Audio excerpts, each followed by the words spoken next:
ดึกนะทุกคนบ่คิดเลยว่ามันจะเป็นแบบหนักนี่นะเหือนหลังตลาดยอยง ไปใส่ผู้สาวเอามีดองบ่โอ้ก็จะเฮ็ดดองบนนี้เสียงขนาดเลยเกิดเหตุบ่คาดคิดผู้เจือนผู้สไลด์สวัสดีพี่น้องอยู่กับข่อยบ่ติงใส่สมบูรณ์มื้อนี้เฮาสิเดินทางจากไส่สมบูรณ์ไปไปสารวัตรมื้อนี้ก็วันที่4กันยาวัน4ตุลา2025ตอนนี้ก็อยู่ที่เมืองหลวงเขตไส่สมบูรณ์น้ำหมอกหลายบรรยากาศตอนเช้าตอนนี้เฮาก็เกี่ยวอุปกรณ์สัมภาระสิขี่รถจักรคันนี้ไปทุกคนเลยครั้งแรกในชีวิตเลยที่ว่าข่อยจะได้เดินทางไปแข่งสารวัตรโดยการเอารถจักรเป็นสิ่งที่ท้าทายหลายตื่นเต้นแฮงเป็นการเดินทางไกลที่สุดในชีวิตโดยการขี่รถมอไซค์นี่ตอนนี้อุปกรณ์เฮาก็ กระเป๋าเนาะกระเป๋านี่เอาไว้ทั้งหลังกระเป๋าไว้ทั้งหลังแล้วก็มีกระเป๋าหน่อยแล้วก็มีเสื้อกันฝนเพราะว่าย่านฝนตกแน่มึงสิรอดอยู่บ่ทุกคนเลยลอยซีซี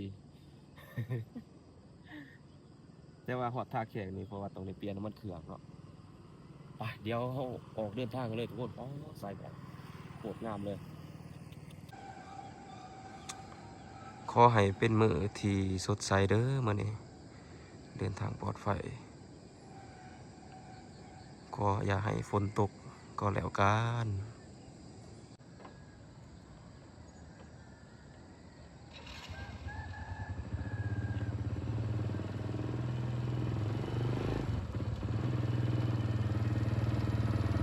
โอ้ให้จัวเพิ่นมาใส่บาตรแต่เช้าเนาะบัดนี้ไปทุกคนเดี๋ยวเฮาก็สิออกเดินทางแล้วบัดนี้ออกเดินทางต่อบ่ฮู้ว่าสภาพเส้นทางตอนนี้เป็นจังไดเด้อได้ยินเขาว่าทางเจือนนะฮู้ว่าแปลงแล้วหรือยังโดยเฉพาะแม่นแถวบริเวณบ้านเมืองหลวงเนาะแถวเขตเมืองหลวงซ่านั่นไปติดตามชมกันทุกคนแต่ว่ามื้อนี้บอกเลยว่าบรรยากาศดีแห้ง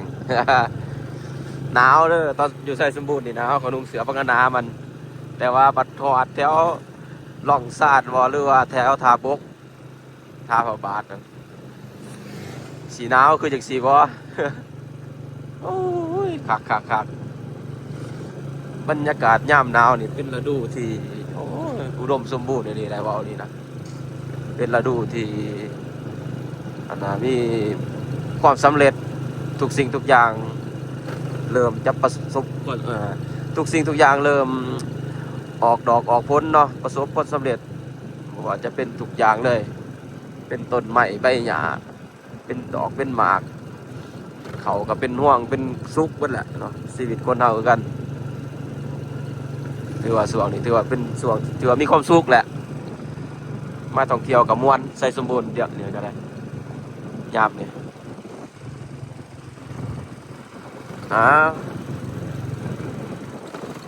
ไปเลยใส่สมบูรณ์เดินทางต่อทุกคนหัวโหลดแม้นบอกกันไกลหนองว่าสิขึ้นไปลินหัวโหลดนะว่าสิไปนอนแคมปิ้ง บ่เกิดเลยทุกคนเลยบ่เกิดเลยเอาไว้โอกาสหน้าคนแหละในเมื่อแบบว่าอยู่ตอนอยู่ปล่อยอยากขึ้นไปนอนเนาะ มันต้องเป็นแหละทำไมว่าคนอยู่พื้นที่นี่ส่วนหลายเขาบ่อยากไปนอนดอกมันกับหมู่ว่าจักสิไปนอนเด็ดยังเนาะส่วนหลายกับคนต่างแข่งไปเดี๋ยวมาใส่น้ำมันรถก่อนทุกคนคอยไปเหมือนรีวิวเส้นทางการเดินทางไปเลยเป็นการขี่รถยาวที่สุดในชีวิตกับฝากเป็นกำลังใจเลยเด้อติดตามรับชม Subscribe ไปนำกันเดี๋ยวนั่นเด้อพอลูกนะเพิ่นว่าบ่เห็นปั๊มน้ำมันเดี๋ยวก็สิพามาเบิ่งอีกจุดหนึ่งปั๊มน้ำมันอยู่ใกล้ไส่สมบูรณ์ต้นนี้มันจะเป็นทางเก่าแต่ก่อนหันทางที่เขาขี่รถมาเนาะมันเขาเจ้าเฮ็ดใหม่เด้ในช่วงปี2020นี่แหละ และเส้นทางลักแต่แท้และแม่นเส้นทางนี่เขาเจ้าเที่ยวรถเมล์อย่างต่างๆแม่นทางนี่เที่ยวเนาะแต่ว่าตอนนี้บ่ฮู้ว่าเขาเจ้าเปิดน้ำมันบ่นี่ก็เลยว่ามีปั๊มเดียวเนาะอยู่จังนี้สุดท้ายทางวันนี้กลายเป็นทางซอยเนาะกลายเป็นทางซอยโอ้โหปิดบ่ทันเปิดวันนี้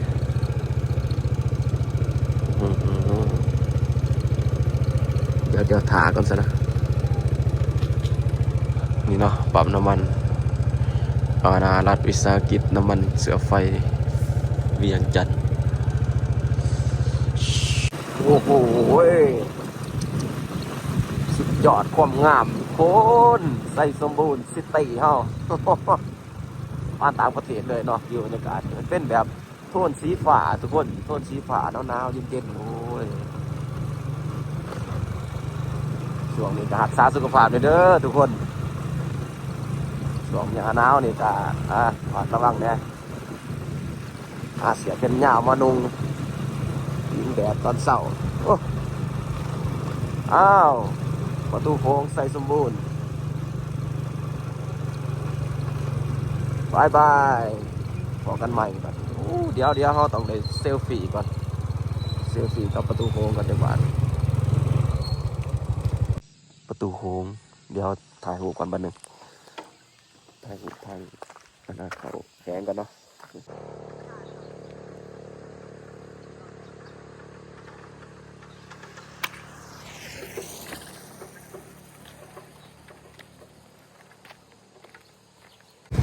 โอ้โหทุกคนบอลนี้ก็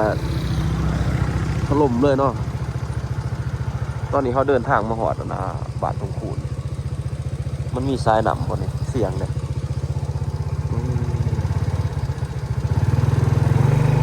เอาโอ้โหว่าทางข้างหน้าเขาสิเป็นยังไงความเสียหายเส้นทางโอ้คอยอันนั้นลืมไปถ่ายภาพบรรยากาศให้เบิ่งทุกคนอยู่บ้านก็ให้ใกล้ๆนี่นะแถวเมืองบ้านอ้อมนี่นะน้ำปลามันจักมันมาใส่เทอราปีกันก็ให้มันสิเคยเป็นนี่ได้เสียชีวิต3 คนทุกคนโอ้ขอแสดงความเสียใจของเขาคือว่ามีเด็กหน่อยก็บ่แม่นเด็กหน่อยแล้วผู้สาวอายุ15 ปีพุ่นได้นอนอยู่นอนเผาห่านเขาขายเครื่องแบบนี้นะขายเครื่องซ้ำนี่สินะผู้เรียนมากกลางคืนเลยไปเบิดเลยโอ้เราใส่ต้นถูกตัวได้แห้งถูกเลยบ้านนั่นนะปล่อยเสียดายบ่ได้ไปเบิ่งทุกคนเลยปล่อยมากดีก่อนแสดงความเสียใจน้ำลายอันนี้คือหน้าคันไดบ้านน้ำโมงามเลยทุกคนตอนนี้เรากำลังจะเดินทางลงไปบ้านน้ำโมเนาะเขาบ่ได้สังเกตเนาะขี่ไกลไปไกลมาบ่ค่อยเห็นบรรยากาศแบบนี้นะงามไปอีกแบบทุกคนเลยไปเดี๋ยวเราขี่รถตอนนี้เราอยู่พาวรอขึ้นพาวรอบ่แถวนี้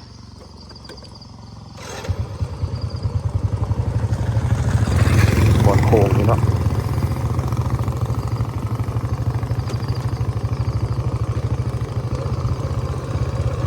ปล่อยแบบยาวสั้นเลยได้บอลนี่บ้านน้ำโม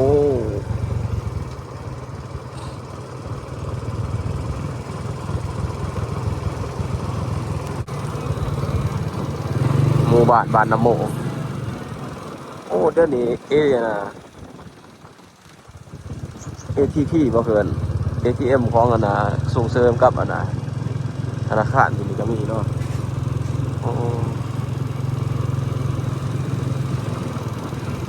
คือว่ามีวัดอีกได้บ้านน้ำโมนี่ก็ได้โอ้ว่าจะอยู่ใส่วัดป่าเขาเจาะฮักเฮ็ดใหม่ฮักเฮ็ดสร้างใหม่บรรยากาศตอนเช้า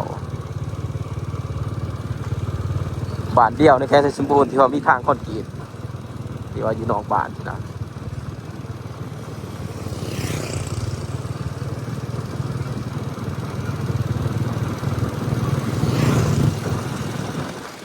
โมพอเขาสุกแล้วเบอร์นี้เรื่องแหละเริ่มเรื่องแหละทางนั้น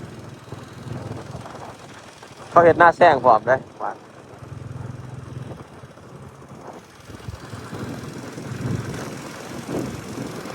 วันงานขายยามันขายซอสเผ็ดปิ๊กโอ้ยมาหน่อยช่วงนี้มาหน่อยลายเลย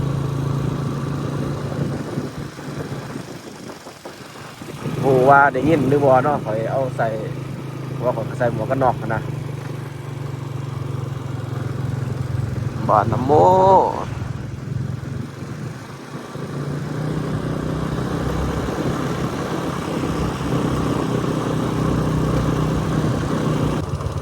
เดี๋ยวเบิ่งซ้ายน้ำโมก่อนทุกคนส่วนหนึ่งทางเกือบขาดไปเกือบพอได้กลัวขาดน้ำโมมาเบิ่งตอนนี้เป็นจะได้ล่ะตอนนี้เขาเป็นชุมชนดีได้ทุกคนมีห้านบันเทิง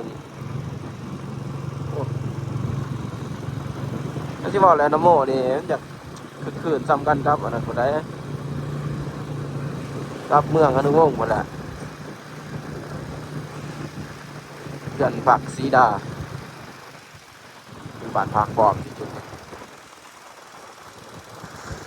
มาต่อเบิ่งครัวน้ำโมทุกคนครัวน้ำโม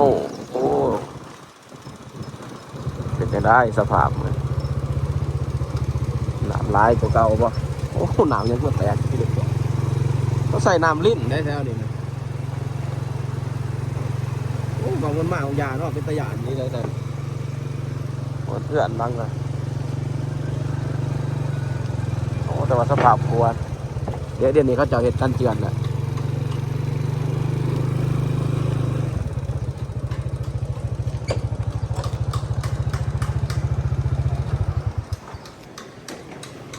นี่เนาะทุกคนตอนนี้สภาพหัวบานน้ำโมเห็ดกันเจือนเรียบร้อยแล้วบานโอ้น้ำขุ่นเลยเนาะมันน้ำขุ่นแดงเลยส่วนหนึ่งมันมาส่วนนั้นขึ้นมาหอดถึงก็น้ำเพื่อนดังเลยก็เกือบไปเลยเพื่อนทำไมกันเลย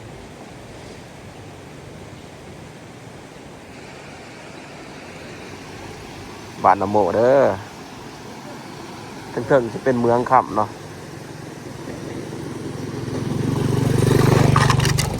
ว่ามือนี้ท้องฟ้าที่สดใสขนาดเลยมือนี้ท้องฟ้าบอกเลยว่างามแห้งคือว่าฝนบ่ตกบดมือนี่ถือว่าดีที่สุดละอันนี้คือจุดใจกลางของเมืองบ้านน้ำโมเนาะไปเดินทางต่อไปดิตอนนี้เฮามาอยู่บ้านน้ำโมทุกคนจุดใจกลางบ้านน้ำโมมาแวะซื้อน้ำนะ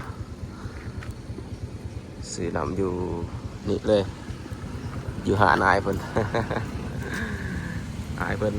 บ่เงินนำซ้ำกลับก่อนไอ้ผู้โดยขอบใจหลาย เด้อไกลไปไกลมาก็มาแวะหานเพิ่นนะหานนางเคนมูลรังสีบนทางเวลงโขงไปกลับก่อน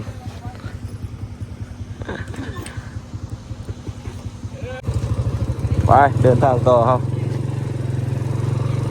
บ้านน้ำโมโอ้วันนี้มาโดนตอนมาทบิดเห็นแวดิตลอดเลยอันนี้บ่อนนี้เขาเจ้ามีตลาดได้เลยแรกๆเขาขายเครื่องตลาดชุมชน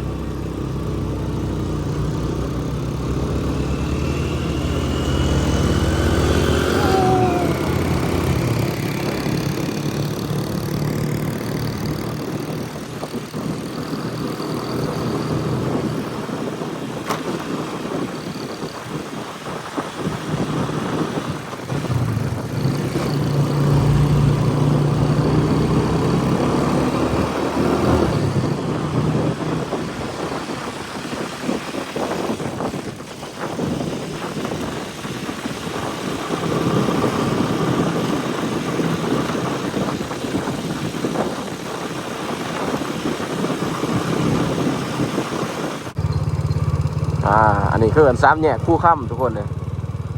ห่วยเป็นไรเนาะนครหลวง203กิโลเมตรหนองแจง50กิโลเมตรโอ้โหแถวนี้เจ้าขุดค่ำหมดเลยทุกคน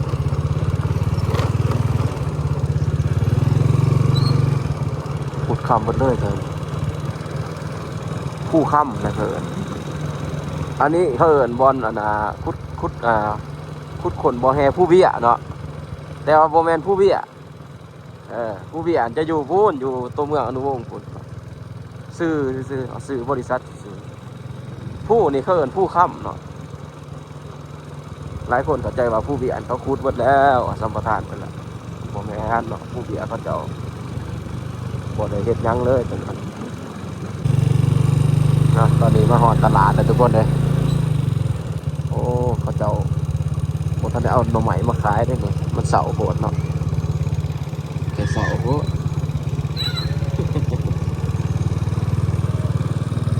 โอ้ไปต่อเขาโอ้บอลนี่ก็ดินสไลด์คือกันเนาะดินเจือนคือกันเด้อบอล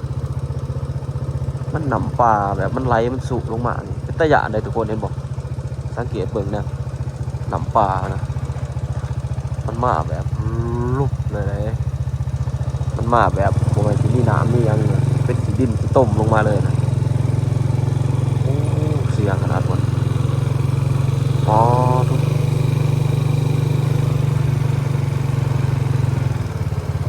อย่าเนาะเดี๋ยวผมจอดรถมันก่อนโอ้ทุกคนบอลนี่เสียงขนาดเลย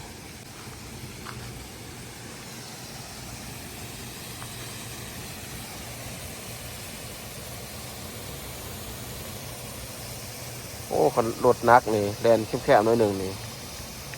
ลุบลงเลยนี่โอ้อันนั้นเนาะเบิ่งแนวเสากันแล้วนะข้างทางก็ไปเลยอันนี้ยังบ่ทันหอดบ้านเมืองลงเดี๋ยวไปเบิ่งบรรยากาศอยู่บ้านเมืองลงก่อนสิเป็นแนวไหนทุกคนตอนนี้เข้ามาหอดบ้านเมืองลงเลยบ่อนนี่มันบ่หนาจะนั่นน่ะมีน้ำปลาก็มีเนาะนี่นะมันก็เป็นสายน้ำน้อยๆอยู่ไหนบ่อนนี่อ๋อสภาพบ้านเมืองลงตอนนี้มันมาทั้งขางได้เลยเนาะเป็นวันมาทั้งขาง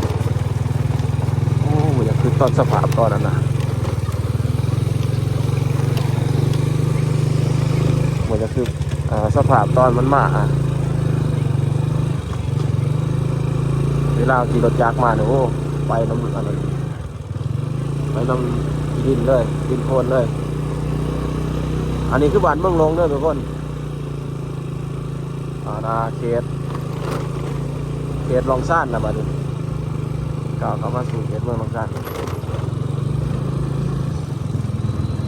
สไลเดอร์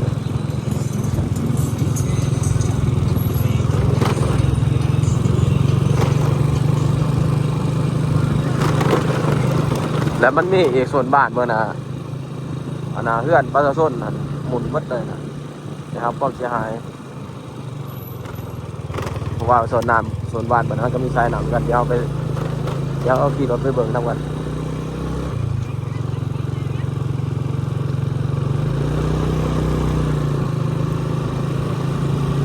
บ้านเมืองลง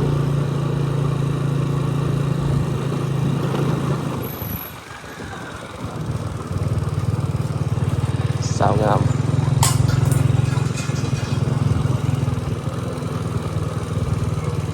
โอ้นี่ทุกคนบอลตัวข่อยเอาลงคลิปก่อนนะเนาะโอ้ก็โหดแท้ทุกคนเป็นตัวอย่างได้บอลเนี่ยมันเป็นสายน้ำเนาะแต่บอลนั้นมันมีน้ำหวยบอลนั้นนะอ๋อถอนใหม่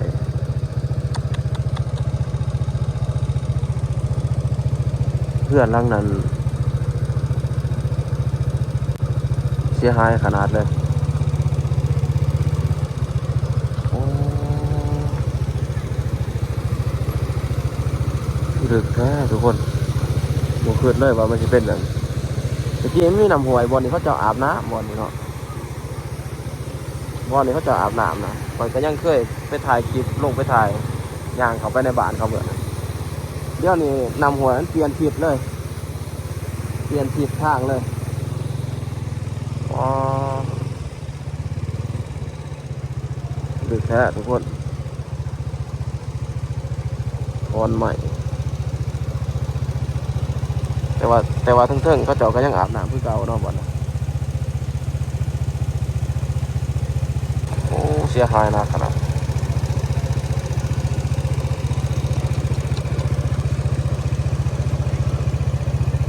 หนักหน่วงอยู่แค่ที่สมบูรณ์นี่มีหมู่บ้านนี่กับบ้านอันนั้นก็ให้แล้วก็ทาเวียงเนาะเสียหายหนักที่สุดเลยแต่ว่าบ้านก็ให้ที่มีผู้เสียชีวิตหนักถอนใหม่ได้ยังไงวะเดี๋ยวเขาจะมาเห็นยังไง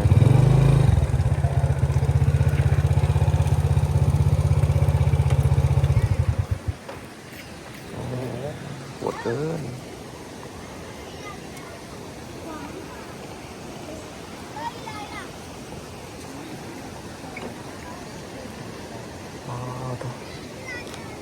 เสียหายหนักเลยทุกคน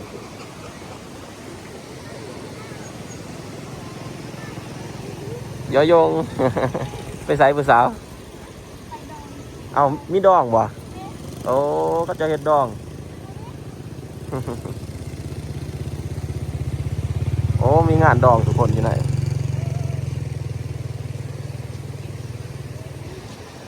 ดองสุดพอหมกอ๋อเสียหายหนักเลยทุกคนเลยบุคืดเลยว่าบอลนี่มันสิเป็นแบบนี้เดี๋ยวเอามาเบิ่งข้างนี้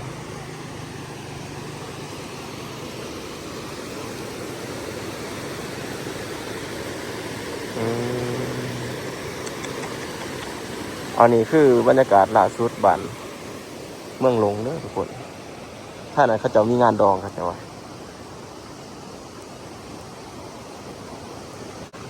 หนักนี่นะเหือนลังตลาดเลยมือว่านมือซื่นนี่ได้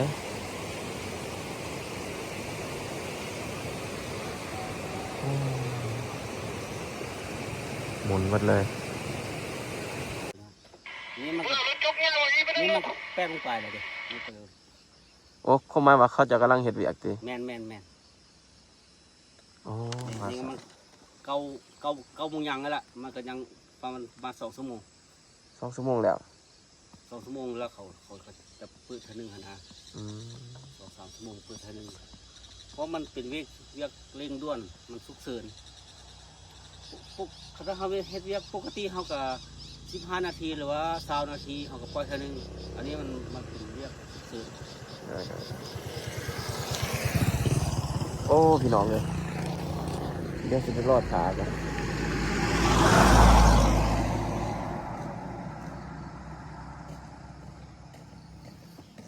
เราแบบ2 ชั่วโมง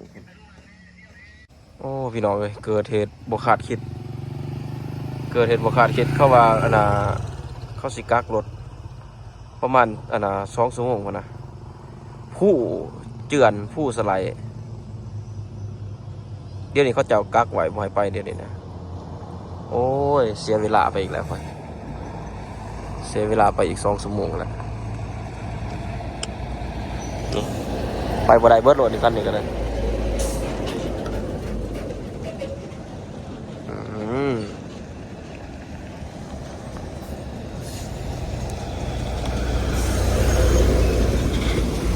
โหด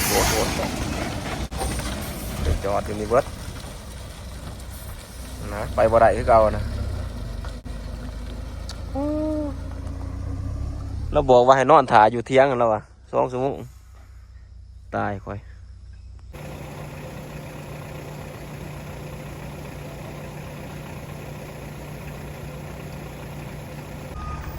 รถอันนั้นบักไลายมันรถติดยาวสุดเลย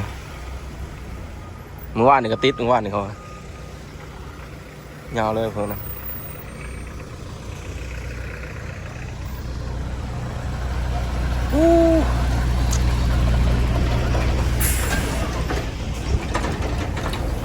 ตามแผนเนาะว่าสิไปนะว่าสิแวะกินเขาลองไส้อยู่ลองสร้างลองไส้แต่งกินขาไปแล้วไม่ทาน2 ชั่วโมงตอนนี้ไม่ได้กินข้าวเสาร์ครับตอนนี้8 โมงข้าวเสาร์เลยเป็นเที่ยงเมื่อวานนี่ลองไส้มันกลับมาเส้นสมบูรณ์กันกับไปลองสร้างนะมันก็วัดผ่านอยู่กันวัน1 ชั่วโมงโอ้ยเสิร์ฟเขาโหดเกิน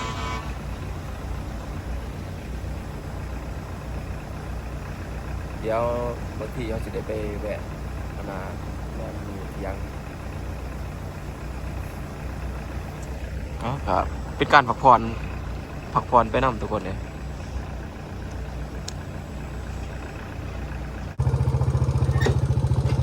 โอ้พี่น้องเลยของยานข่อยลืมอัดคลิป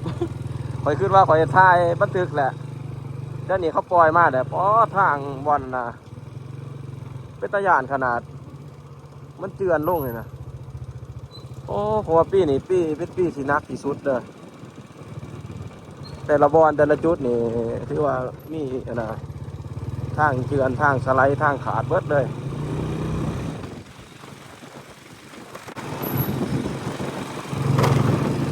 มิดแล้วทุกคนมาเนี่ยอ๋อลืมถ่ายโมเมนต์ว่าลืมถ่ายลืมกดรีคอร์ดทุกอย่างลืมอัดบันทึกวิดีโอปีนี้เป็นปีที่นักหน่วงอย่างนี้นะแม่ทุกคนอะไรจะไหนเป็นขยะเลยเด้อเป็นไม่ออกมาเลย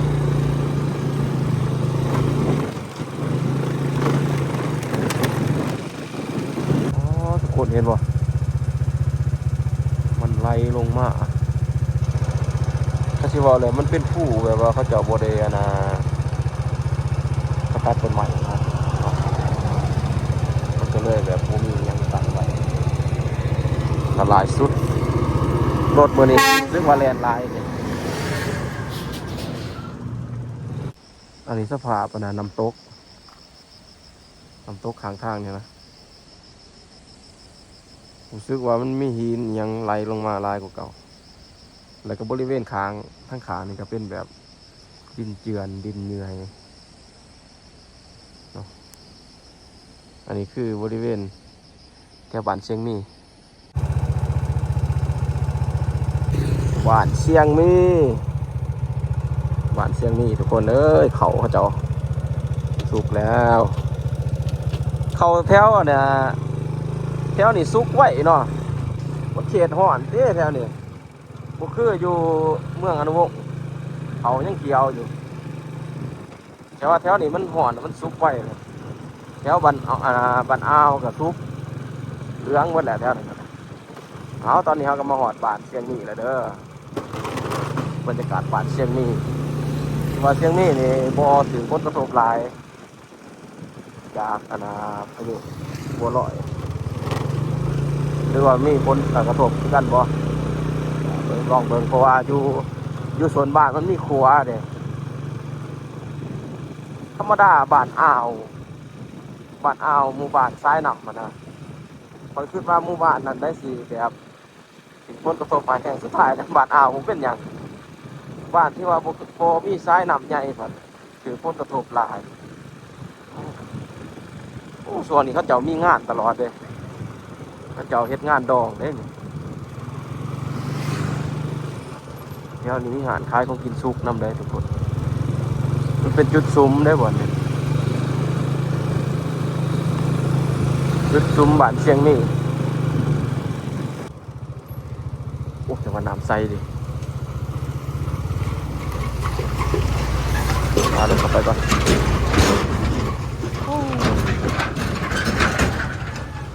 อ๋อบรรยากาศได้เลยทุกคนเนี่ย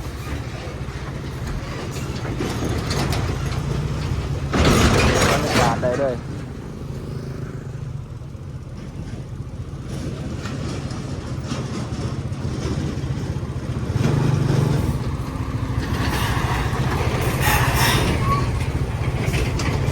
น้ำมักจะใส่มัน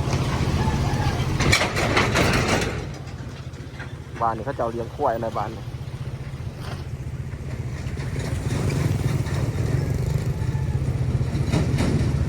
น้ำใสใจจริงไป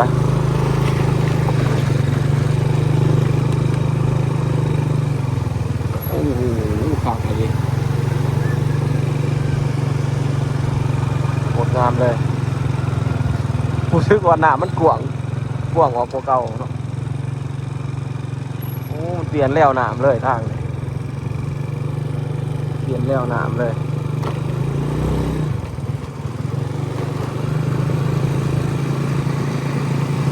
ไปเลยบัดเสียงมีหาจะหน่อยหอดลองซ่านนะบัดยาวไปหมู่บ้านอันนี้เขายังบ่ทันได้เคยลงไปดินจักเถื่ออะไรเนี่ยเป็นนะหมู่บ้านชนเผ่ามงบ้านหน้าผู้บ่คือแทนถ้านั้นมันสิมีอันน่ะผู้เขาให้คล้ายๆคือผู้หลนได้วันนั้นมันฮักก็เป็นปีนี้แหละเขาเจ้าจูด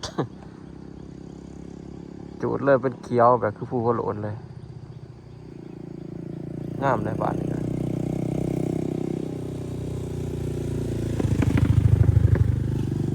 ไปปล่อยไปเดินทางไปจะขี่คำใส่อะไรมือนี่ ตลาดเมืองล่องซานหอดแล้วล่องซานทุกคนโอ้ล่องซานนี่ก็มียูทูบเบอร์หลายเลยแต่ว่าห้องก็บ่ได้อานาสนิทก็หมายว่าบ่สนิทบ่เคยร่วมสองกับเขาจักเทื่อเนาะมีน้องอูหลองซานเนาะมีน้องแฝดบอมอยู่ก็เป็นเพื่อนกันใน Facebook อยู่เนาะน้องแฝดบอมอยู่ก็แซ่บดีแล้วกันอยู่แต่ว่าบ่เคยร่วมงานกันจักเทื่อแล้วก็หลายคนเนาะหลายทางอยู่ว่าเมืองหลองซานนี่ยูทูบเบอร์หลายที่สุดแหละตอนนี้เฮาสิไปหานั่นก่อนไปแวะหนองทรายเขาก่อนกินเขาเยื่อนเพิ่นว่ามาแวะเด้อเพิ่นว่าเดี๋ยวเราไปแวะก่อน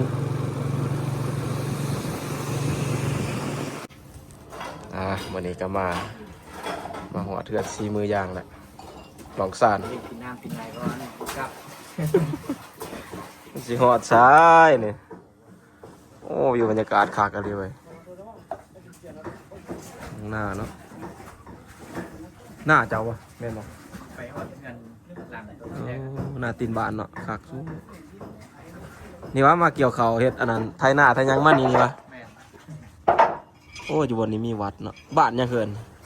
บ้านวัด บ้านคอนวัดเมืองหลองซานเนาะตลาดอยู่ใกล้ๆนี่เนาะ กรมการต่อกิจการเมืองก็ยืดเป็นราคา เห็นเยอะกันเขายามเหมือนก่อน ตัวใหญ่นี่เป็นเงินคนต้องมวยสก๊อก โอ้นี่วะซิกแพคนี่วะ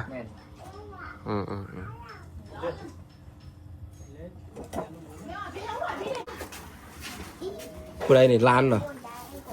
สามโมง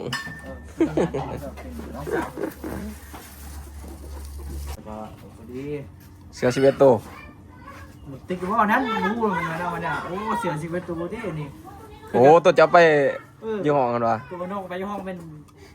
ตัวน้อยนั่นเดียวตัวใหญ่ บอกตีกันหูแล้วเนาะ เสียนเหลาเนาะ คนไปกินมันเสียชีวิตตัวจีนว่าอยากได้เด้คุณอยากเอาเด้แต่บ่ให้เด้นั่นแหละ เสือ11ตัว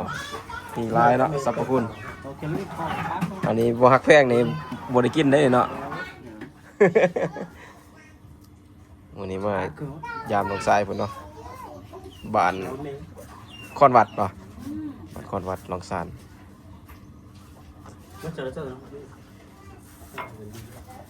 เสือ11ตัวโอ้สิฮอดบ้านอยู่บ่เฮาเนี่ย เนี้ยพอต่อนอน หลายมือแล้วได้เลย นี่ก็จำเป็นนั่นแหละแนวสิกลับเนาะบุกคู่ว่า เอ รอด อ เบิดยังกลับ เห็นแล้วคือต่างกันเหรอ มดดูที่ตัวอันนี้เดี๋ยวคุณเอามาผมเซมดูที่ก้อน โอ้ซีวิก นั่นสิโอ้จังไร คุณ แม่ มาเสีย ไป ดูดีจากเงิน เดี๋ นี่ ยวแม่มาไปไปเดี๋ยวก็แม่มา ช่องงูหนองทรายมันหาไก่สุกินเนาะ จะเคยหรอ โอ้ขับกันเลยบรรยากาศ ว่าช่วยช่วยด้วย ตรงหน้าเนาะโอ้เจ้าเลยก็เกี่ยวด้วยเนาะ เฉยก็ช่วย มันถ่ายเดือนเนาะเกี่ยวเนาะ การ ขับ เงิน สู้ ที่เป็น บรรยากาศ เดี๋ยวต้นกลาง เจนขอดบุญกินเจียงเลยมัน อ๋อชิแนะนำนะ ต้มไก่อันนั้นที่ใส่สมุนไพรวะ เงิน สมุนไพรหมู ปล่อย คัก ไม่ได้หมูเป็นหน้า ขอบใจน้องทรายเพิ่นได้หลายมื้อนี้ หมูนี่ กับครอบครัวเพิ่นเนาะอายเพิ่นแล้วก็ตัวนี้หมูอยู่นํกันเนาะ สิได้อำลาเพิ่นแหละ แสดงเอา เออ ใส่ก็แข่งกันคือเก่าแหละ แข่งกันคือเก่าเจ้าไปทางนั้นก็ไปแวะคอย จะได้แบบนี้ คอยมาพี่ก็สิได้มาแวะเจ้าแล้วก่อน มาได้แบบนี้ เอามันผ่านก่อนเนาะผ่านลองซ่านก่อนเด้ออืมฮะกินข้าวพอดีกินข้าวเที่ยงเลยบ่ได้ติสิเฮ็ดแนวนี้ กินได้สมัยเราสมัยเรา ว่ากินคนละแก้ว เดียวนะขอบคุณมาก โดย นอนนี่แหละตอนนี้ อันนี้แม่เนาะแม่เพิ่น เงินต้อง อยู่มีเราก็จะไม่อยู่ก็ตายจริงตู้ก็ไปอยู่แล้ว โอ้ทั้งลองซ่านนี่กินคนละแก้วแล้วเนาะเฮ็ดแบบเวียดเนาะโอ้ผู้ใดอยากเมาแล้วยินกินเองแล้วนะ นี่เองกินเองแหละ หมอน้ำมันไม่โน่ มุ้ยไฟบังคับไฟนั่นนี่แต่ว่าเบิดพร้อมกันวะ โอ้แล้วแต่จะเบิดไปแล้วเบิดไหวจะมาจะออกเมื่อคันสิเมื่อบ่ได้ค่อยเมื่อบ่ได้ก็นอนนี่มื้ออื่นไปต่อ กินเบียร์อยากนอนแน่ ทิศ เพิ่น ห เค นึ่ง ยน้องไปเฮียนอยู่อั่นสวรรค์เขตนั่นน่ะเพิ่นก็เอารถจักรไปผมเชื่อเพิ่นก็ไปซ่องมื้อค่อยไปน่ะไปเมื่อยามใดก็พักนอนต่อมื้ออื่นไป ไม่มาเจ้าหมอนะไม่หมอไรต่อหรอก ๆไอ้อีสาน ไม่หมอไรชาหรอก เอาป่ะเอาแข่งคือเก่า เก้า โอ้ยังเอายังก็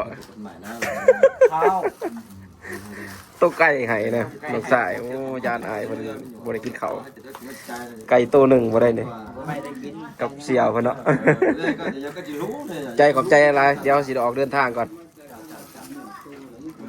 ไปฮอดเพิ่นก็ดี มากันคือเก่าแหละ เรียนนะ ยังก็ขอบใจก็ตัวหาเดี๋ยวอายมากันมาแวะเจ้าคือเก่า สิได้โทร โอ้ยพี่น้องเอ้ยผู้ดี1 โมง 1 โมงแล้วเข้ามากินข้าวอยู่เพื่อนน้องชายเพิ่นโอ้ยกะกอดเจอพี่น้องเอ้ยว่าเฮาเพื่อนอยู่ด้วยกันเนาะบอกกันเดี๋ยวโอกาสหน้าเด้อน้องชายเด้อสิมานำไปมาแนะนำนักท่องเที่ยวมากินเที่ยวไปบัดนี้เฮาก็สิได้ประจนภัยแล้วบัดนี้ประจนภัยต่อจากในบัตรค้อนวัดเนี่ยบัตรค้อนวัดเนาะนี่คือออกไปทาบก40 หลักลุยทางเมื่อนาท่าบกนี่ทางคือสิบ่เจือนเพราะว่าโอ้โมแมนว่าให้เว้าเด้อเว้าแล้วเว้าอีกทางเมื่อใส่สมุนนะบ่เห็นปีนี้แหละนักหน่วงที่สุดเลยบ่เคยมีในประวัติศาสตร์จักเทื่อเรียกว่าดินนะสไลด์ดินถล่มดินเจือนนี่นะโอ้นักหน่วงเข้ามาทางแดงแล้วบัดนี้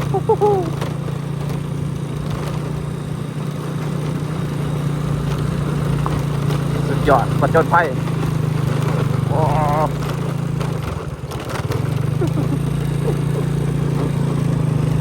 บ่ได้ออกมาขี่รถจักรอันนาดุนแล้วทุกคนเลยขี่รถจักรเที่ยวทางนี้ ผักก่อน อนพี่น้องเลยขี่รถมาไกลนะตอนนี้2 โมง โอ้สาสิหอดอยากจะได้นอนปักสั้นอยู่มื้อนี้ปักรถเนาะย่างมันหอนแห้งหลายมาแถวนี้มันอากาศหอนปวดตอนนี้เขาก็เดินทางมาหอดแถวน้ำตกบอนคลิปก่อนเนาะข่อยเคยพามากินข้าวอยู่บอนมันเป็นน้ำรอดฟืนแต่เขาบ่ได้ไปแวะมาแวะอยู่จุดนี้เอาพักบนข้าวหนึ่งเดี๋ยวสิเดินทางต่อยังอีกประมาณ10 กว่ากิโลเมตรก็หอดท่าบกแล้วตอนนี้ยาวไกลอยากได้นอนปากสั้นอยู่มันสิยิ่งยาวไปหอดท่าแข็งก็สิบหอดเพราะว่าตอนนี้2 โมงแล้วจะตาหักทุกคนโอ้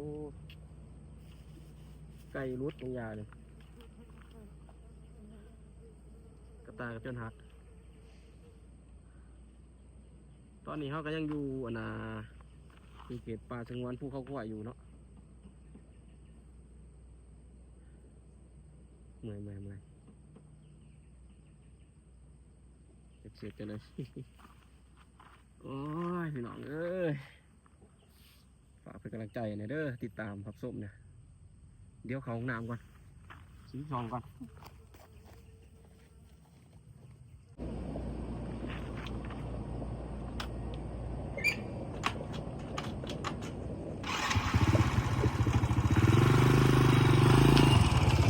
พี่น้องตอนนี้3 โมง หากองมาหอดท่าบกปลาไหลโอ้มันก็โหดเกินทางนี่ยากกันดิโอ้ยวิทย์ยากแล้วบัดนี้ค่อยระยะทางบ่ได้ใกล้ใดทางลองซ่านหามาหอดนี่นะ40 กว่ากิโลเมตรแต่ว่าเดินทางออกมาที่2-3 ชั่วโมงพอไปบัดนี้ก็สิเป็นทางยางไปเลยหมดแหละจนหอดบ้านเฮาหมดแหละทุกคนโอ้น้ำขึ้นเลยนี่น้ำขึ้นเลยโอ้น้ำขึ้นเนาะคันฝนตกแห้งกว่านี้น้ำท่วมรถแถวปลาไหล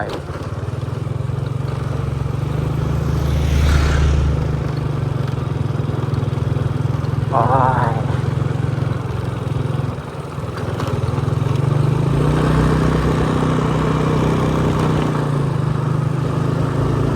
แวะพักผ่อนรถก่อนเดี๋ยวสิไปแวะพักผ่อนอยู่ทางแยกพุ่นแหละ